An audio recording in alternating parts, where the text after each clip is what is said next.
Are you having a hard time figuring out what to get Dad for Father's Day?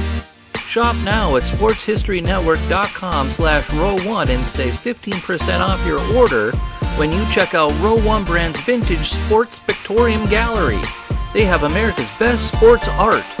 With over 7,200 historic sports prints, you're assured to find something unique for Dad this Father's Day. If he's an NFL buff, check out the 1963 vintage NFL helmet poster. Shop now at sportshistorynetwork.com/row1.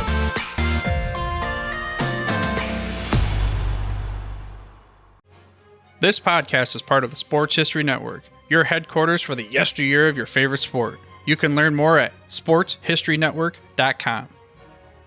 Hello, sports fans, and welcome to another edition of Yesterday Sports on the Sports History Network. The world will always look back on the Summer Games of 1972. Outstanding performances, considerable controversy, and great tragedy make it so. The 1972 Summer Games are the first Olympic Games I can remember watching. The 1972 Games were in Munich, West Germany. The last Olympics to be held in Germany were in 1936 in Berlin.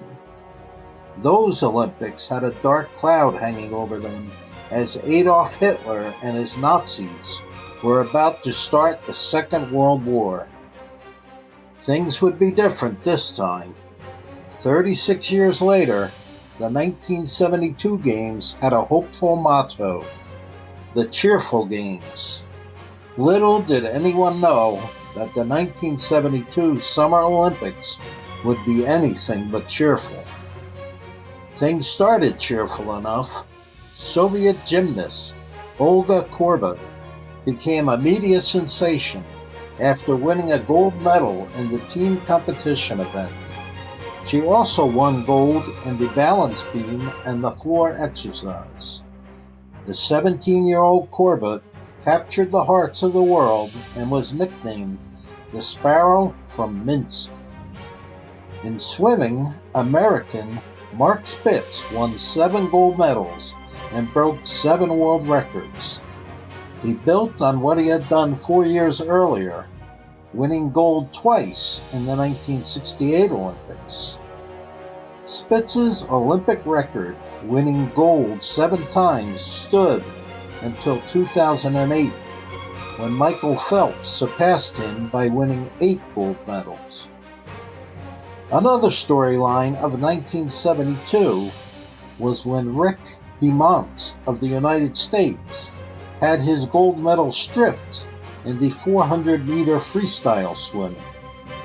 DeMont tested positive for traces of the banned substance ephedrine, even though he had declared the medication properly on his medical disclosure form. The punishment included banning DeMont from swimming in other events that year, including the 1,500-meter freestyle, for which he was the then current world record holder. There were positive stories too, though. Australian swimmer Jane Gould won 5 medals, gold 3 times, plus silver and a bronze. Gould was a teenager at the time, only 15 years old.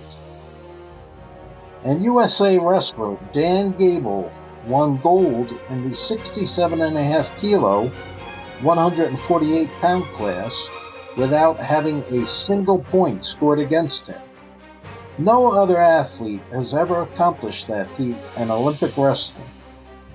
Perhaps the oddest circumstance happened when the favorites in the 100-meter run, American world record holders Eddie Hart and Ray Robinson, didn't show up for their quarterfinal heats.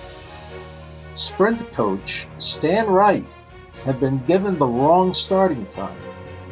Instead of participating, they viewed TV coverage of what they thought were replays of their preliminary morning races, realizing that they were watching live coverage instead. The athletes rushed to the stadium, but it was too late. A third athlete, Robert Taylor, made it just in time and took home the silver medal. Soviet Valery Borzov won the gold in the men's 100 and 200 meter run. Renate Stecher of East Germany won the gold in the women's 100 and 200 meter run.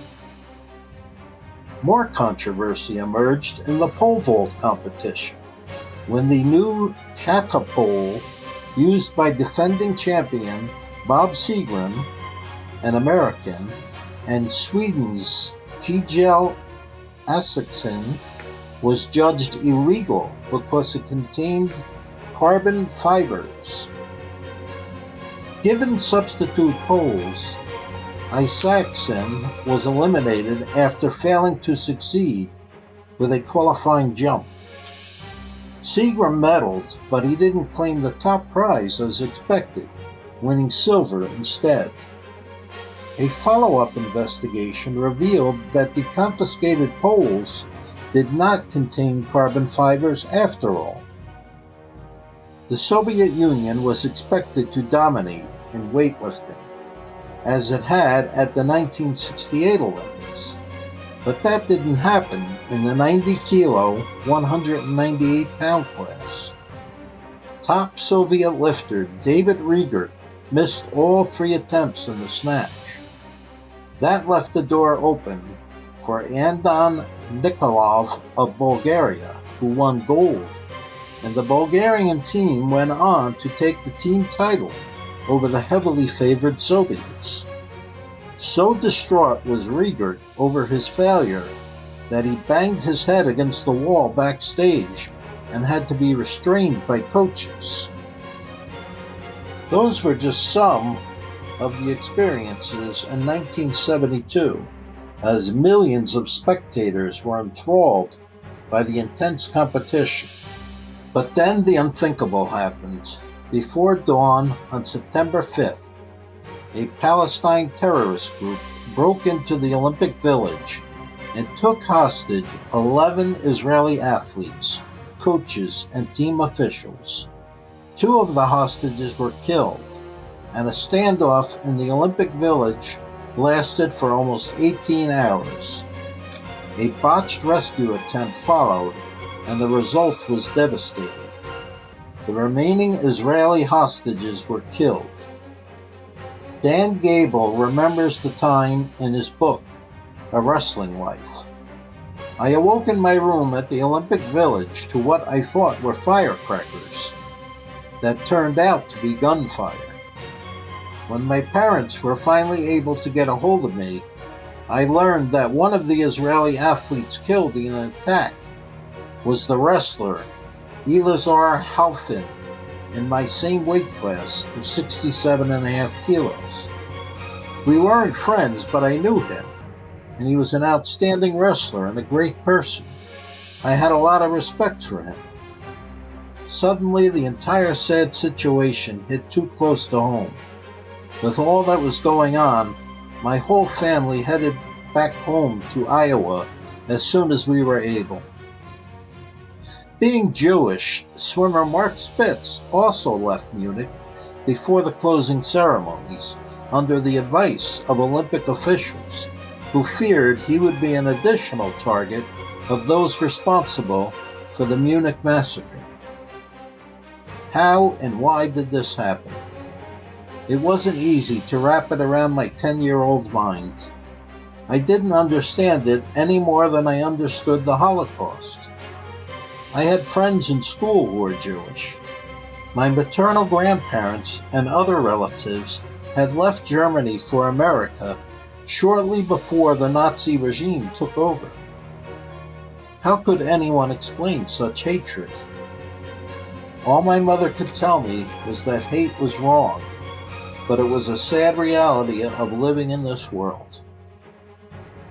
After much debate and disagreement, it was decided the Olympics would continue.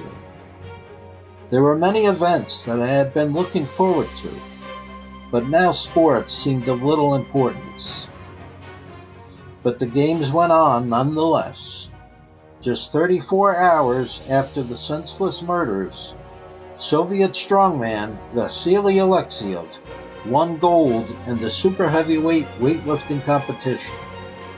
I remembered watching Alexiev on the television show Wide World of Sports just 2 years earlier, when he became the first man to clean and jerk 500 pounds. I looked forward to watching him lift in the Olympics, but now with much less enthusiasm than before the murders. In boxing, Cuba was dominant, winning 3 gold medals, 1 silver, and a bronze. Heavyweight Teofilo Stevenson of Cuba won the first of his 3 gold medals, the other 2 coming in the 1976 and 1980 Olympics. The track and field events resumed on September 9th. Frank Shorter, born in Munich, became the first American in 64 years to win the Olympic marathon. As Shorter was nearing the stadium, a German student entered the stadium wearing a track uniform, joined the race, and ran the last kilometer. The crowd, unaware of what had happened, began cheering him before officials realized the hoax, and security escorted the student off the track. Arriving just seconds later, Shorter was perplexed to see someone ahead of him and hear the fans booing him. Shorter then realized that the boos were directed not at him, but at the student being escorted away. Then there was what is the most controversial game in the history of international basketball.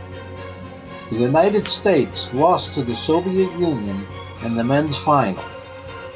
The U.S. team appeared to have won by a score of 50-49. However, the final 3 seconds of the game were replayed repeatedly 3 times until the Soviet team came out on top 51-50 on a layup at the buzzer. Feeling that they were cheated of victory, the U.S. team refused to accept their silver medals, which remain held in a vault in Switzerland. The basketball game was the 4th incident in which American athletes were denied gold medals under suspicious circumstances, including the disqualification of DeMont, missed heats by Hart and Robinson, and the illegal vaulting pole found later to be legal. Many years later, in February of 1983, I competed in the David Berger Memorial Weightlifting Meet in Queens, New York. Berger was a weightlifter and one of the athletes killed at the 1972 Munich Games.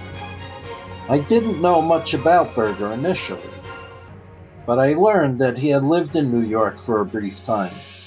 In speaking to some of the people who knew him and trained with him, I learned how well liked and respected he was. After that, I made it a point to compete in the David Berger Memorial every year. It was an honor to do so. If you want to learn more about the 1972 Summer Olympics, get a free 1-week subscription to newspapers.com by visiting sportshistorynetwork.com/newspapers. And with a paid subscription, you'll also be helping to support the production of this and other Sports History Network shows. That's sportshistorynetwork.com/newspapers. This podcast is part of the Sports History Network, your headquarters for the yesteryear of your favorite sport. You can learn more at sportshistorynetwork.com.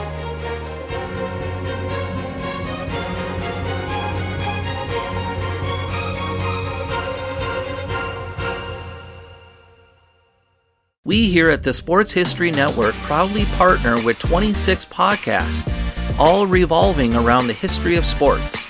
But did you know that many of our hosts were sports history authors way before they started their shows? It's true. We've got Joe Ziemba, host of When Football Was Football, Joe Zagurski, host of Pro Football in the 1970s, Mark Morthier, host of Yesterday's Sports, Tommy Phillips, host of Lombardi Memories, and Scott Adamson, co-host of From the 55-Yard Line. All these authors have many books for you to choose from. To check them out, go to our website at sportshistorynetwork.com/sportshistorybooks. Pick up your copy today. Soundtrack provided by Kevin MacLeod of filmmusic.io.